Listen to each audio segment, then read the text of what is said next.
Bonsoir, mesdames, messieurs. Bienvenue dans une nouvelle émission de Jeux de rôle Factory, JDR Factory, une émission qui va parler exclusivement de news et qui s'appelle Zoom. Alors, pour commencer cette émission, j'ai mes camarades avec moi qui ont l'air de plutôt jouer à Vampire, hein, vu leur pâleur extrême. N'est-ce pas, Salaud. Edouard, Axel et Matt? C'est la lumière, évidemment. Moi, je suis un peu moins vampire, hein, mais au moins, je me suis maquillé, sinon, pour le paraître moins, en tout cas.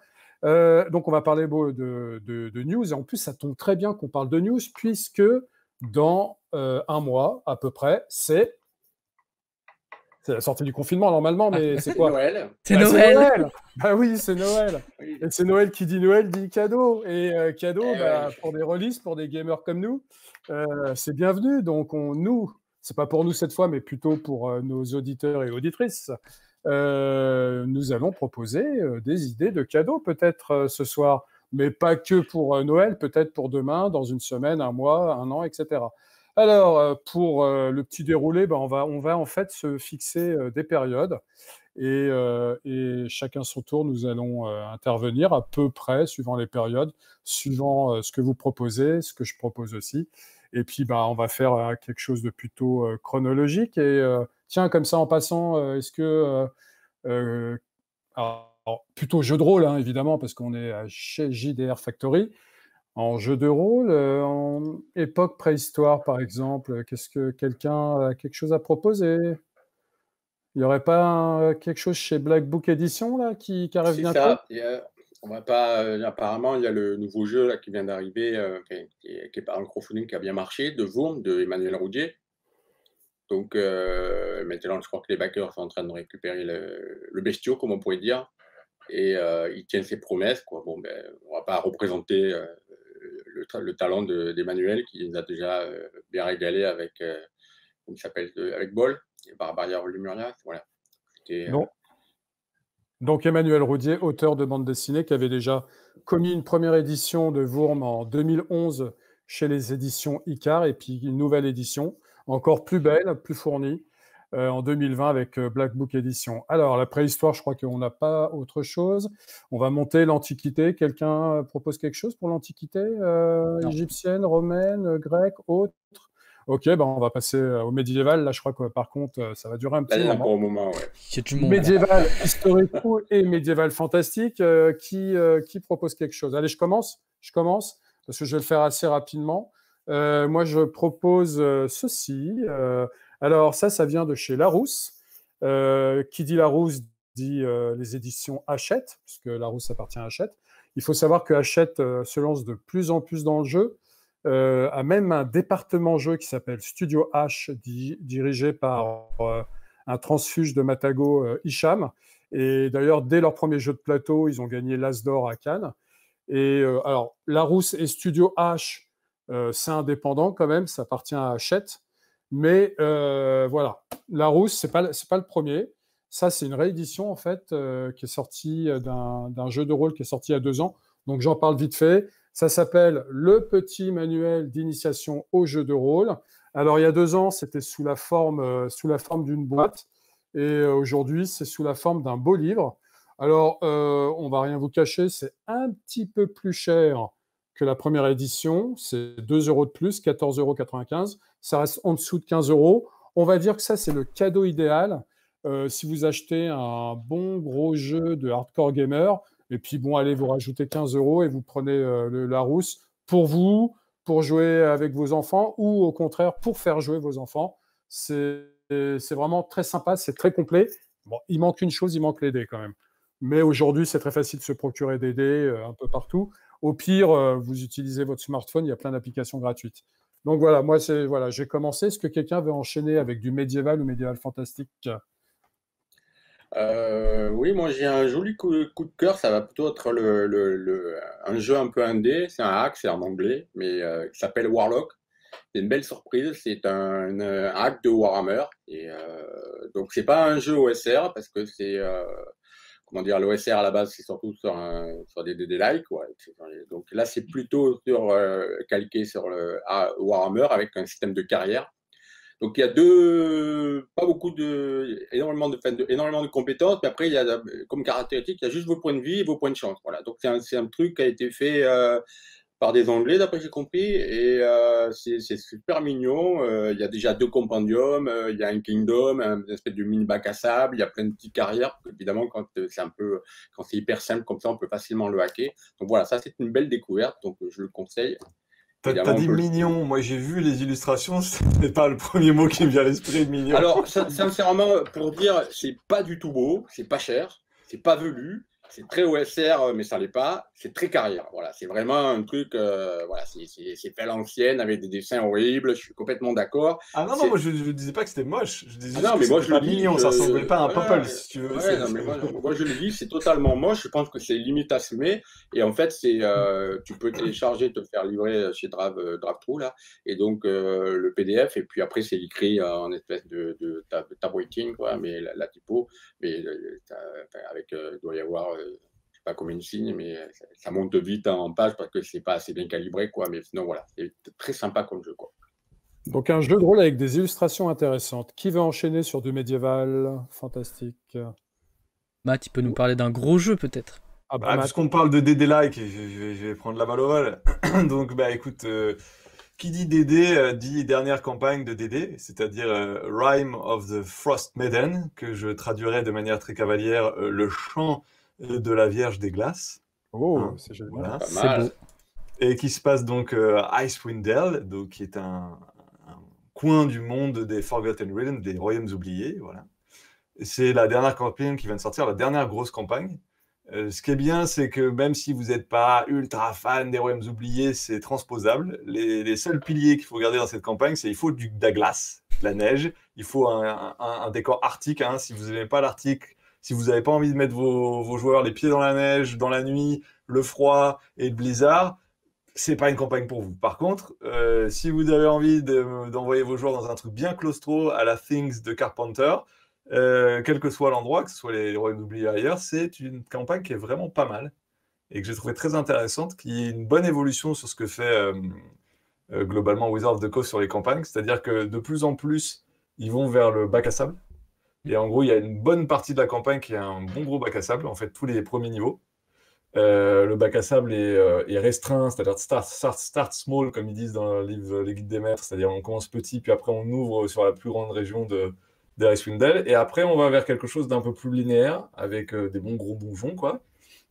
Mais disons que si on suit la campagne dans un bac à sable, c'est plus facile pour moi d'imaginer que le MJ sait vers quelle menace il emmène ses joueurs, et qu'à la fin, pour le final, il a un bon gros donjon dans lequel mettre ses joueurs. Donc je trouve que ça marche bien. Je trouve que ça marche même mieux que d'autres campagnes qui se voulaient sandbox, comme la campagne de Ravenloft, que je trouvais un peu étriquée. Et là, pour le coup, on a de la place, on a de la taille, on a de la longueur de jeu. Et surtout, comme il y a un côté un peu, je trouve, millefeuille dans la campagne, c'est-à-dire, en fait, 3 grosses parties bien distinctes l'une de l'autre, on peut les découper et voir les utiliser en dehors de la campagne. Donc, c'est assez modulable, c'est assez intéressant. Évidemment, si vous êtes fan des Royaumes oubliés, il y a plein de détails qui vous feront apprécier encore plus la campagne, et vous verrez plein de petites références, plein de petits détails qui sont bien. Mais dans l'ensemble, voilà, ça s'adapte bien même en dehors des Royaumes. C'est en anglais, on est d'accord? C'est en anglais, oui, pour le moment. C'est-à-dire que le jour où ça sera traduit en français, je ne sais pas quand ce sera. J'en sais un quand. Mais en tout cas, voilà, juste un petit détail que j'aime beaucoup dans cette campagne, c'est que ils ont introduit le concept des secrets. C'est-à-dire que, alors ça a été repris par exemple par Keith Baker pour Eberron après, qui a sorti un supplément juste pour des secrets dans Eberron. Mais en gros, l'idée, c'est quand tu crées ton personnage, tu as un secret que seul ton joueur connaît, et en gros, le MJ doit builder la campagne un peu autour de ces secrets, et à quel moment les secrets vont être révélés. Et il y a de tout comme secret, et des secrets vraiment intéressants pour, en gros, renforcer le côté un peu claustro, parano, que les joueurs vont développer peu à peu à travers la campagne. Très bien. C'est chouette, ouais. Et en français, qu'est-ce qu'ils ont prévu d'aider ce moment? Ouais, je crois que Matt, tu peux nous annoncer autre chose avec des additifs aux règles qui risquent d'être alléchants. Ah bah oui, bah là, en gros, ça sort demain, le mois prochain, tout de suite maintenant, c'est Tasha Cauldron, c'est le prochain gros supplément de règles qui va ressembler pas mal à, en gros, Xanatar Guide to Everything. Bah là, c'est Tasha Cauldron, c'est-à-dire un supplément qui va présenter plus d'une vingtaine de classes, de classes pour Donjons et Dragons, enfin un peu de classes, d'évolution de classe, c'est-à-dire quand on se comprend à partir du niveau 3 dans Donjons et Dragons, des nouveaux sorts, des nouveaux objets magiques qui vont implémenter des choses qui sont dans Eberron, c'est-à-dire les patrons, pour qui vous travaillez. Il y a énormément de trucs qui ont l'air super. Évidemment, il n'est pas encore sorti, je ne l'ai pas encore lu, mais bon, j'ai déjà un peu zioté à droite à gauche. Je pense qu'on en parlera plus en détail quand il sera sorti. Mais c'est ce que je guette et ce que je vais étudier spécifiquement pour Donjons et Dragons. D'accord. Alors, médiéval fantastique. Moi, j'ai quelque chose à vous proposer. Quelque chose qui me donne bien envie, qui n'est pas sorti encore, ou s'il est sorti peut-être aux États-Unis seulement. C'est tout chaud. Un Kickstarter qui a plutôt bien fonctionné, fait par des Italiens à New York ou des New-Yorkais en Italie, on ne sait pas trop. En tout cas, c'est l'éditeur Open Ended Games. Et ça s'appelle Against the Dark Master. Alors pourquoi j'en parle? En fait, tout simplement parce que ça reprend Rollmaster, mais pas tout à fait en fait. Ça reprend des éléments de Rollmaster. C'est pas destiné à devenir une usine à gaz comme Rollmaster. Alors Rollmaster, il y a le grand débat, c'est compliqué, il y a trop de tableaux, etc. En fait, ça dépend de ce qu'on en fait. Enfin, c'est mon avis. Et quand on lit le bouquin, en fait, on a presque l'impression que c'est une retranscription de ce qu'était jeu de rôle des Terres de Milieu, Middle-earth Role Playing, donc le jeu de rôle du Seigneur des Anneaux qui était sorti dans les années 80 et qui reprenait en partie Rollmaster. Là, on a l'impression que c'est presque une refonte sans la licence, Seigneur des Anneaux, bien sûr. Et à la lecture, c'est très, très sympa. Faut-il encore aimer le principe Rollmaster allégé? Donc voilà, quelque chose qui va arriver très bientôt et je ne doute pas une seconde qu'un éditeur français le localise. Voilà, pour Against the Dark Master. Pour la petite précision, les livres ont été envoyés aujourd'hui. Voilà, tu es pile dans l'actu du coup. Voilà. Très bien. Aujourd'hui, ça veut dire quoi? Parce que sur YouTube, le 17 novembre, tu as raison. C'est vrai qu'on est en live entre nous, mais le 17 novembre, du coup, les livres ont été envoyés. 2020. 2020, oui. Oui, pas encore. Du coup, année 1 du confinement, voilà. Alors, est-ce qu'on a autre chose en médiéval? Ah oui, moi j'en ai pas mal. Moi j'ai mon gros coup de cœur graphique, qui est le fameux Mondboard des Suédois de John Nord. Donc ça c'est vraiment mon gros coup de cœur en tant que bouquin. Et déjà c'est limite pas une œuvre d'art on va dire, parce que c'est pas vrai, parce que ce genre de truc ça a déjà été fait par des graphistes comme David Carson ou David Brody. Mais c'est voilà, on voit enfin des maquettes un peu qui sortent un peu de l'ordinaire. Bon, il pousse un peu le bouchon des fois un peu loin dans la maquette, des fois on comprend pas trop où on est. Mais par contre, le principe est très intéressant. Donc on a un jeu qui est complètement, si on joue dans un univers, c'est l'Holocauste quoi. Il y a tout qui part en sucette quoi. Donc là c'est l'horreur pour tout le monde. Et vous allez jouer un guerrier déchiqueteur d'oreilles, un prêtre hérétique, ce genre de truc. Une mécanique donc OSR très très simple, qui est facilement à hacker. Donc du coup il y a plein de gens qui interviennent, qui créent place, leur monstre et tout ça. Donc on joue du monstre, on se balade dans des portes monde trésors, des donjons. C'est mignon comme tout.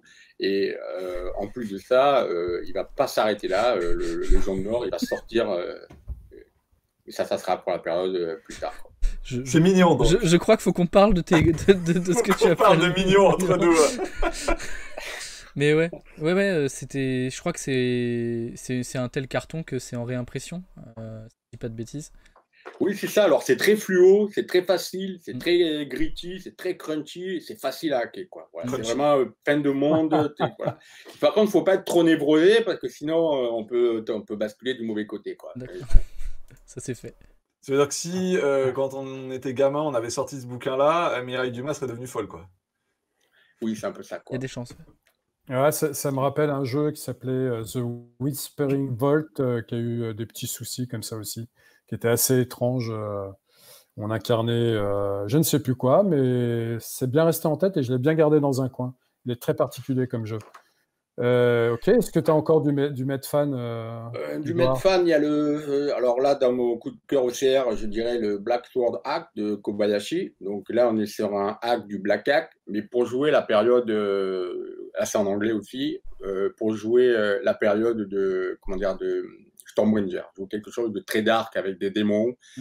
Donc c'est un hack du Black Hack, mais très intelligent, c'est-à-dire qu'il n'y a pas le problème du OSR, c'est quand on jette 3d6, qu'on se retrouve avec des caractères très basses, donc c'est un peu l'enfer pendant l'évolution. Si on a un 8 ou un 9 sur le D20, c'est l'horreur. Donc là, en fait, il a fait un système où on jette 2d6 et en fait, c'est c'est soit entre 9 et 13 le maximum pour avoir sur ta caractéristique, mais ça permet de... En fait, il a encore affiné, c'est très malin, quoi. Donc pour moi, c'est vraiment très OSR, assez minimaliste, un truc de Kobayashi, il fait pas autrement. C'est très rapide. Donc, il a fait un système de Doom Dice qui est pour utiliser avec ton dé de volonté, un peu comme Machado Monterre, que en fait, chaque fois que tu vas pousser ton perso, tu as un dé de risque. Donc, en fait, ça veut dire que ton dé, c'est un dé 6, ou après, ça descend au dé 4, si tu fais un 2, quoi. Donc, ça permet de gérer ton effroi. Et si à la fin, tu n'as plus de points de volonté, tu n'as plus de Doom Dice, ça ne peut plus t'aider. Tu es juste bon pour t'allonger et te coucher et récupérer, quoi. Donc c'est pas mignon. Ça, c'est pas mignon. D'accord. Je crois que, en fait, j'aime pas les jeux mignons au final. Je me rends compte que. Donc, inspiré de. Ah oui, j'en ai un autre très mignon. Attendez, celui-là, attends, je peux pas le louper. Edouard, c'est inspiré de Macchiato Monster de Eric Nieudant sur Capitaine. Hein.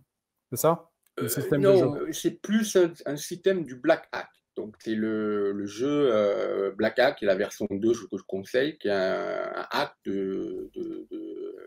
des jeux OCR de l'ancienne, quoi. Donc, Macchiato Monster est basé sur Black Hack. Macchiato Monster, c'est encore autre chose. C'est inspiré par Black Hack, Macchiato Monster aussi. D'accord. En fait, ils sont cousins, si tu veux. OCR, ouais. Ils sont tous inspirés par le Black Hack, en gros. On se rend compte que c'est une influence capitale. Et bon, avant le Black Hack, on a fait une émission sur le OCR qu'on a expliqué un peu tout ça. Mais voilà, là pour le coup, le Koba, il a sorti un joli petit truc, que en anglais, mais c'est pas très gros, mais c'est pas mal du tout. Oui. Alors par contre, là pour le coup, on peut dire que c'est malin. Je crois qu'il y a notre cher Zitterman qui joue dessus. C'est très mini, quoi. Hein. Il y a le Maurister qui est vraiment très bien, quoi, comme jeu. Donc alors là, c'est l'inverse, c'est très gris, c'est très OSR, c'est très table aléatoire, c'est très rapide aussi. Alors là, je crois que tu as 1 ou 2 points de vie, c'est tout. Donc à mon avis, c'est quelqu'un qui éternue qui est mort, mais c'est... c'est tiré au dé, donc c'est toujours le côté aléatoire, mais oui, c'est ça, tu peux mourir vite. Ouais. Oui, mais par contre, ça a la particularité d'être, même la maquette, le PDF est mignon, il y a plein de tables bien pensées, il y a une manière de créer des scrolls pour pouvoir avancer, donc je vous encourage à regarder notre cher Zitterman qui est en train de faire une campagne là-dessus. Ouais, c'est plein de tables aléatoires hyper intéressantes pour créer de l'histoire au pied levé, quoi. Ouais, ça c'est génial. Donc je crois que c'est fini, moi, avec la période médiévale. Pas mal, déjà. Moi, je peux rajouter un petit élément très rapide pour du médiéval fantastique. C'est de Julien Perroux, Lore and Legacy. C'est de la science fantasy. C'est un monde à explorer. On en reparlera, enfin, moi ou quelqu'un d'autre, on en reparlera avec plus d'attention dans une prochaine émission. Voilà, c'est un crowdfunding qui a très bien fonctionné. Il a fait un autre crowdfunding pour un livre univers sur le même sujet récemment, qui a bien fonctionné aussi. Et on va parler de Julien Perroux à la fin de l'émission pour autre chose. Ok. Donc, puisque là, moi je voudrais rester 2 secondes dans le Medieval Fantastic Dark, là. J'ai une dernière chose. Je crois entendre des bruits qui disent que ça y est, enfin BBE va traduire... Oui. Oui, Shadow of the Demon Lord. Oui, bien sûr. Oui, extraordinaire. Une très bonne nouvelle. Et voilà, donc ça faisait longtemps qu'ils l'avaient dans l'escarcelle, hein, parce que j'ai vérifié, je crois que c'était il y a 4 ans qu'ils avaient annoncé la première trad. Oui, tout à fait, je m'en souviens encore. Voilà, donc écoute, mieux vaut tard que jamais. Ils ont l'air de vouloir le traduire, ce qui est bien. Voilà. Donc on est très contents. Matt, le jeu parfait pour les TPK. Hein. Oui, on va dire que dans les DD-like, c'est pas le plus gentil. Oui. Ouais. C'est ça. Non, mais très c'est, bien, il est top. Il est top. ouais, voilà, tu peux nous en parler 2 minutes, c'est vraiment un super Vite jeu. fait, Shadow of the Demon Lord, c'est donc un DD-like, c'est fait par Schwalbe qui a travaillé sur la V4 de Donjons et Dragons et un peu sur la V5, qui a même bossé à l'époque sur le bouquin de Marienburg de Warhammer. Ouais. Donc c'est un mec qui va à fond dans le DD, mais qui adore Warhammer. Et il a dit, est-ce que je peux prendre Warhammer et DD et faire un jeu? Il a fait donc Shadow of the Demon Lord, qui est donc un Donjon et Dragon très dark, très sombre, très violent et assez gore. Dites, Voilà. monsieur, je vous regarde là parce que j'ai l'impression. On ne vous a jamais vu dans la même pièce, c'est pas ce dont vous nous aviez parlé sur le Talk Medfan. La Si, première évidemment, émission. oui, donc il va Ouais, être traduit en français. Je serais curieux de voir comment ils vont traduire tous les sorts de la magie interdite qui globalement font faire caca aux joueurs quand littéralement, hein, quand ça. le sort est lancé sur les joueurs. Et donc, voilà, donc en gros, une bonne grosse noirceur des DS qui va sortir bientôt chez. Ça, c'est très bien. Ça, c'est on l'attend impatiemment. Et sachant que, alors là, encore plus le petit bruit de couloir, hein, le brave Schwalbe, là, va sortir, va lancer un Kickstarter, je ne sais pas quand, j'en reparlerai, sur Shadow of the Weird Mage, qui est donc sa version plus soft. Entendons-nous soft, hein, ça parle de guerre de religion et de gens qui fuient un pays qui est en train d'être passé à la lame, hein, donc, mais il y a moins de métal, moins de caca et moins de corps écorchés, hein, c'est un peu plus soft. Et il va lancer donc c'est son adaptation de Shadow of the Demon Lord en plus générique, si j'ose dire. Et il va lancer un Kickstarter, incessamment sous peu, on en reparlera. Et moi, je vais suivre ça de très près, évidemment. Alors, merci Matt. Pour le médiéval fantastique, on a autre chose, messieurs? Non. Après, il y a les news et les rumeurs, mais ça, on en parlera après. On peut en parler maintenant. Par exemple, moi, j'ai, outre l'animé qui est prévu sur Amazon de Critical Role avec 2 saisons suite au gros succès du Kickstarter, ils ont ramassé des millions alors qu'ils demandaient 500 000 $ au départ. Il y a autre chose qui vient d'être annoncé, outre le film Donjons et Dragons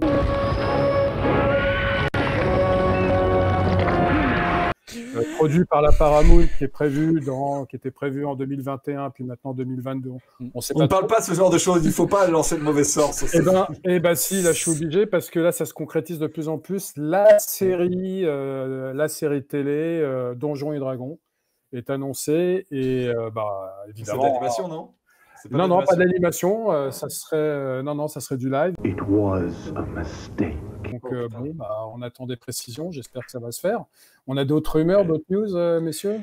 Oui, alors moi j'ai c'est pas une rumeur, mais c'est le Labyrinthe, le jeu de notre cher ami Ben Minton. Avec David Bowie.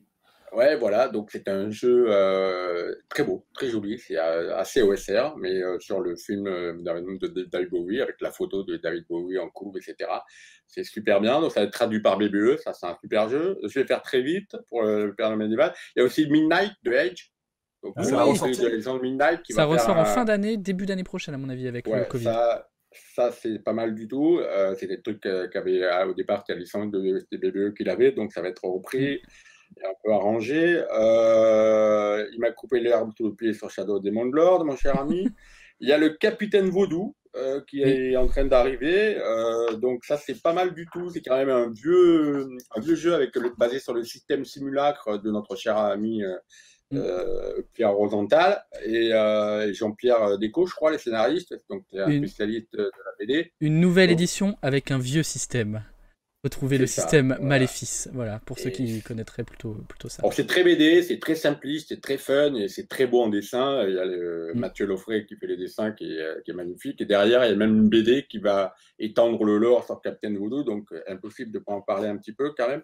Et médiéval fantastique, on a peut-être du médiéval fantastique japonais, donc du nippon, nippon fantastique. Je crois que Axel, tu veux nous parler de quelque chose. Oui, l'Empire des Cerisiers, qui est arrivé il n'y a pas très longtemps, qui est un jeu d'Olivier Sanfilippo. C'est un très très bel objet que j'ai sorti. Moi j'ai des cartes affichées partout chez moi tellement c'est beau. On sent qu'il vient du monde de la cartographie à la base.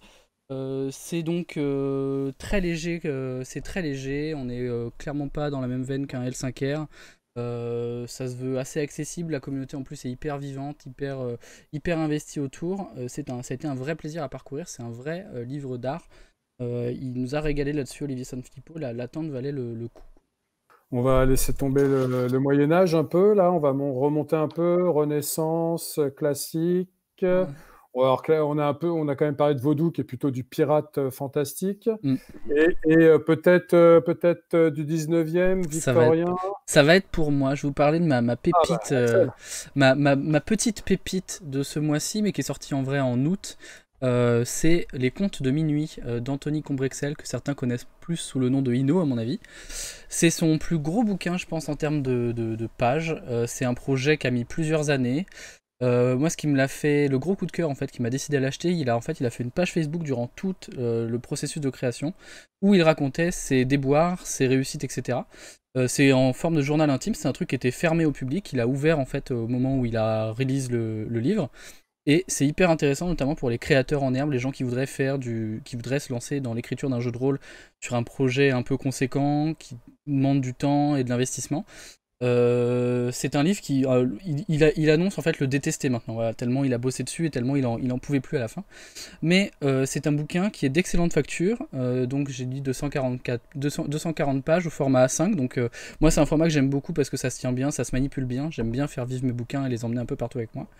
La maquette, elle est très belle, c'est un style épuré, c'est un univers d'urban fantasy, donc avec des créatures fantastiques dans la ville, une esthétique plutôt victorian steampunk, lui-même décrit un monde imaginaire, une ville hors du temps, qui ressemblerait à un Londres victorien, en plus sombre, en plus décalé, un Paris des années folles, un peu baroque, un peu complètement déjanté, un décor gothique, brumeux et coloré. Bref, beaucoup d'inspiration, il y a ce côté très onirique, très conte de fées en fait. Mais à une sauce adulte, on n'est pas dans la mièvrerie, on n'est pas dans le truc, moi, qui me plaît pas trop, de hyper mignon, hyper voilà. Au niveau du système, c'est un système simple qui est au service de la narration. Le système est presque un prétexte, donc c'est des personnages qui sont définis par nature, des conditions qui sont presque des traits en fait, des motivations, des faiblesses, des relations, des espèces d'aspects qui ressembleraient éventuellement à des caracs, et un système hyper simple comme j'ai dit, des jets de D6 et des expertises dont je viens de parler un peu plus tôt, qui octroient des succès automatiques. Vraiment, moi c'est un gros coup de cœur. Je me suis régalé à la lecture. Il y a aussi tout un système qui me plaît vachement et qui est pour le coup un peu moderne. C'est plein de tables aléatoires pour créer En fait, c'est vous jouez des enquêteurs qui travaillent pour un bureau de détective et en fait vous pouvez créer votre bureau de manière complètement aléatoire avec des tables et vous avez un système de création d'histoires et d'enquêtes complètement random. Donc, ce que ça permet, c'est évidemment des histoires au pied levé sur le pouce avec un MJ, mais je pense aussi que ça peut être un jeu qui se joue très bien sans MJ ou à MJ tournant, donc pour se faire passer un peu la narration, quoi. Gros coup de cœur. Moi, j'étais vraiment très content à la lecture. C'était vraiment très chouette. Donc, pas très cher sur Lulu. Vous pouvez trouver ça. Ça vaut vraiment le coup, quoi. Très bien. Donc, toujours de la qualité chez Ino. Ouais. Est-ce qu'on a autre chose, 19e siècle, victorien, steampunk Je sais pas où tu places Eberron là-dedans. C'est pas loin, je pense. Hein. On n'est pas loin. Hein. Ouais. Tout petit peu après, peut-être. Ah, putain, vas-y. Sinon, vas-y. Hein. Prêt, les cheveux, enchaîne. Vas-y. Donc, dans Eberron, il y a eu une petite sortie. Alors, ça date de quelques mois parce que c'était cet été, c'était en août. Mais il y a un supplément qui a été écrit par Keith Baker, l'auteur de Eberron. Directement en fait sur le GM Guild, c'est-à-dire là où tous les suppléments entre guillemets non officiels de Donjons et Dragons sortent. Et ça s'appelle Exploring Eberron. C'est le premier gros supplément qui est sorti sur Eberron, écrit par Keith Baker, par l'auteur. Ça a tout de suite été un succès monumental sur le GM Guild, genre first sale tout de suite. Et comme c'est fait par Keith Baker, c'est bien fait, c'est sérieux. Et ça explore Eberron au sens propre du terme. Donc si vous avez Eberron sous la main, donc obligatoirement en VO, ce supplément est vraiment bien et offre beaucoup de bonnes informations, de bons secrets. Même si vous connaissez Eberron d'avant, en fait il est allé fouiller, en fait il a développé des zones dans son univers qu'il n'avait jamais développé ailleurs. Dans aucun supplément, même dans la 4e édition, même dans la 3.5. Et entre autres, il développe les nains. Et il y a plein de choses intéressantes sur les nains à Eberron qui sont fort sympathiques. Et voilà, je l'utilise en ce moment sur la campagne avec mes joueurs historiques d'Eberron et c'est vraiment sympa. Donc, Exploring Eberron qu'on peut trouver sur le GM Guild. Je crois qu'on est dans le contemporain finalement. Si on reprend sur nos. Complètement. Je crois qu'il y a Qu'est-ce Axel, non? que vous avez Ouais, sur le moi j'ai contemporain? une petite news rapide, juste pour faire presque un coucou. Demain se lance une campagne de financement participatif sur Game on Tabletop de Explorateur de Bruine de Vivien Féasson. Je ne vais parler quasiment que de lui, je pense. Ça commence donc le 18 novembre 2020, pour donner la bonne date. C'est toujours dans le Rainiverse, donc dans le même univers que tout ce qui est Libreté de Billet d'Acier et Perdu sous la pluie. Par contre, cette fois, on change complètement de mécanique. C'est un jeu à mécanico-SR. Donc pas de PBTA, pas de narration hyper partagée sans jet de dés comme Perdu sous la pluie. Moi qui suis pas fan de l'OSR, certains l'auront compris, j'ai eu l'occasion de tester une partie avec l'auteur. Les thématiques sont vraiment les mêmes. Donc pour les fans d'OSR qui aimeraient découvrir cet univers, je pense que c'est une très bonne porte d'entrée. Le bouquin, a priori, a l'air d'être Donc tu pourras le faire. Ouais, en vrai, moi je pense que je le lirai de toute façon parce qu'il finira dans ma bibliothèque. Je le conseille, moi, donc pour ceux qui veulent rentrer là-dedans. Puis le bouquin est donc a priori de très bonne qualité, comme souvent je trouve qu'en général il y a une vraie patte artistique super cool. Et là, petite nouveauté qu'il a fait, en fait, il a lancé ça l'année dernière, je crois. Il avait lancé un appel sur les réseaux sociaux pour que les gens, en fait, les rôlistes, mettent en scène leurs enfants avec des espèces d'accessoires un peu fait maison pour comme s'ils allaient explorer des trucs, ou une épée qui est un espèce de, je sais pas, un manche à balai, un casque en mode passoire, etc. Et il a retravaillé à partir de ça, et ça a quand même une sacrée gueule, et je trouve que c'est assez rigolo comme initiative. Donc ça commence le 18 novembre, donc allez jeter un œil pour voir si ça peut vous plaire. Oui, Très puis en plus, il a carrément changé de braquet, parce que là, pour le coup, maintenant, il est plus sur, il est directement sur Gametoble, C'est ça. en financement participatif, donc c'est carrément d'autres choses, quoi. C'est ça, c'est ça. J'ai même pas regardé si c'était toujours avec Sico, mais je pense que oui, il y a peu de chances que j'ai laissé partir Non, ça. je crois qu'il y a même un DA qui va s'en occuper. Ouais. J'ai vu la cour, c'est pas mal du tout. Voilà. Très bien, très bien. Donc contemporain dans votre Il y a chose. Berlin, contemporain. Ouais. Berlin, je crois que c'est en train d'arriver. Et puis surtout, il y a nos confrères de Rollis TV qui font avec Outremonde les Chroniques de l'étrange avec Romain Lucier, quoi. Donc un jeu qui sont basés sur les bouquins de Romain. Tout à fait. Donc voilà, c'est un jeu qui se passe énormément au Japon. Ils ont fait apparemment une espèce d'actual play en ligne, là. On a vu un peu les parties, les feuilles de perso, donc c'est en train de démarrer, c'est en route en ce moment. Ouais, du coup, ouais. Ce sera à Hong Kong, ouais, et a priori ça a l'air chouette. Moi j'avoue que je back plus les CF, mais c'est vrai que c'est un truc qui me tentait bien, quoi. Ça a l'air sympa, la patte graphique a l'air cool. C'est chouette. Et donc, est-ce qu'on parle d'anticipation, d'un futur proche? On peut. Il y a notamment, c'est tout chaud, tout frais, Cyberpunk Red, du coup, arrive. Enfin, le PDF est déjà arrivé, il est sorti le 14 novembre. Le livre en physique sort le 19 novembre. Et en français, il y a peu de temps, le kit de démarrage, donc la boîte d'initiation, en fait, est sorti. Et le matériel est assez chouette, il y a de quoi faire.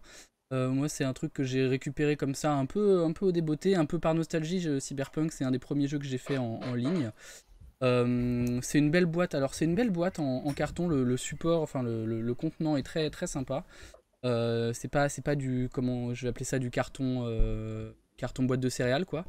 L'ILU est très cool. Moi, ce qui me plaît vachement, c'est que le style graphique a vachement évolué par rapport au Cyberpunk que moi j'avais beaucoup de mal avec. Au niveau des positifs, on ressent bien la nostalgie, on retrouve Night City, donc c'est quand même un plaisir. En plus, pour la stratégie commerciale, petite info, ils souhaitaient attendre la sortie du jeu vidéo Cyberpunk 2077. Ils se sont résolus à le sortir avant, vu les retards successifs de Cyberpunk 2077. Et donc justement, ma question, puisqu'il y a marqué Cyberpunk Red, c'est à cause de Red Project ou... Tout à fait. En fait, c'est coédité. Il y a CD Projekt Red, donc qui est la boîte qui édite Cyberpunk 2077, le jeu vidéo, et Talsarian Game, pardon, je suis obligé de tricher. Et en France, c'est traduit par Arkane Asylum Publishing. Au passage, petit coucou Arkane et Mage qui arrive enfin, Mage V20, qui finit par débarquer après tant de retard. Bref, petit retour sur Cyberpunk, l'univers graphique, donc une belle remise au goût du jour. Il y a du matos visuel dedans, notamment. Et il y a de la compétence. Et là, par contre, quand on regarde la feuille de perso, là, on repart sur du bon jeu des années 90 quand même. Hein. C'est ça. La base du système est assez simple. En plus, gros plus pour moi, il y a une feuille de référence, donc ce qu'on appelle une cheat sheet en anglais. qui permet de savoir un peu comment on joue, mais très rapidement, donc ça se prend vite en main. Donc ça n'a pas changé, hein. Caractère de personnage, compétences, plus un des 10 contre des seuils de difficulté ou l'inverse, ou des jets opposés. C'est le reproche principal que je fais, c'est qu'ils n'ont pas pris de risque, ils ont repris du vieux, et ils ont gardé le vieux sans bouger. Le côté presque feuille Excel des compétences est presque rigolo et complètement. Ça date vraiment pour un jeu d'anticipation, c'est assez drôle de nos jours. Je me permettrais de citer, parce qu'il est absent, Oui. donc tant pour lui, hein, il avait qu'à être là. Ouais. Je me permettrais de citer Mr. Samuel Zitterman, Bonjour à toutes et à tous. qui, quand on lui a parlé du fait qu'on allait parler de Cyberpunk Red, il nous dit « Ah oui, le jeu où il manque juste la compétence pour faire bouillir l'eau. » C'est ça. Voilà. Et il a même. Voilà. Prenez comme vous voulez. C'est ça. Et il y a même petite phrase, voilà, c'est le genre de produit consumériste possible, zéro innovation. L'emballage est beau, ça tire sur la fibre nostalgique, ça s'arrête là. Boum. Merci à toi. Voilà, la critique de Zitterman en 2 phrases. On aurait aimé cet effort. Après, il y a du matos, hein, des pré-tirés en feuilles distribuables, donc ça c'est plutôt cool. Un scénario, des idées d'accroche, il y a de quoi jouer. Alors, moi, je vais ajouter des précisions par rapport à ce que vient de dire Axel. Pas sur la boîte d'initiation, que j'avais déjà connue en VO, mais là sur le livre de base, Cyberpunk Red 2045, puisque ça se passe en 2045. C'est ça. Et qui sort finalement. Donc moi, j'ai lu le livre de base qui fait 450 pages, mais finalement qui est très aéré, avec beaucoup de tableaux, beaucoup de compétences. C'est bien ça. C'est mieux si c'est aéré. Hein. Ouais. Alors on est en plein rétro gaming, mais dans un superbe écrin. Ouais. Donc je rejoins ce qui a été dit. Voilà, donc avant la sortie du jeu vidéo, Cyberpunk 2077, là on est à Cyberpunk 2045. Je dirais juste quand même comme point positif, outre la patte graphique, la maquette, les illustrations, ça peut être, pour ceux qui s'intéressent surtout aux jeux vidéo, ça peut être un bon appui, une bonne ressource concernant l'univers cyberpunk. Complètement. Voilà. Et puis surtout, ma gros coup de cœur, moi, dans la science-fiction, évidemment, tout le monde en parle en ce moment, c'est Alien. Ouais. Alien, oui. Alors là, voilà, toi, tu devances, tu me laisses pas aller ma chronologie. Bon, bah, allez, vas-y, on passe dans le futur. Vas-y. Le futur est là, de toute façon. C'est invité. Vas-y, Edouard, parle-nous de notre. Alors, c'est encore Free League. Encore Free League. Donc, Alien, c'est une vraie réussite chez Free League. C'est-à-dire que le système maîtrise super bien l'ambiance et le stress que peuvent ressentir les joueurs. J'ai fait jouer plusieurs fois le scénario d'introduction qui mérite un petit peu d'arrangement, mais il y a un système de stress qui est très bien géré, et surtout ce qui est intéressant, il y a des actes dans le scénario, et donc tous les joueurs à chaque acte ont des évolutions de ce qu'ils ont à faire, de comment fonctionne leur personnage. Donc c'est un peu novateur aussi, là c'est un peu nouveau pour Free League d'avoir mis un peu des mécaniques du PBTA à l'intérieur, et c'est très amusant. Après, je suis pas sûr si on peut vraiment évoluer dans le monde de Alien à long terme, parce que c'est quand même assez gritty, mais c'est possible, hein, si on a de l'imagination. Il y a des règles pour jouer dans un jeu futuriste, mais alors par contre, pour jouer une ambiance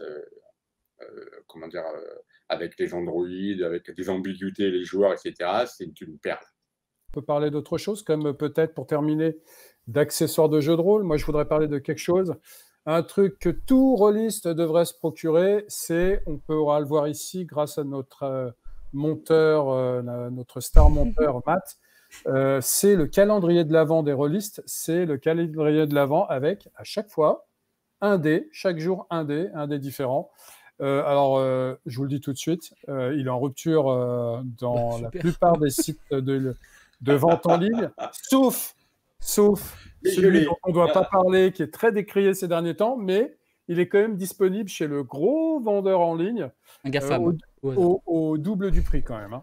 Ah oui. Donc, bon, moi j'ai laissé tomber, mais... Okay. En fait, on peut le retrouver sur eBay, mais à 10 000 €.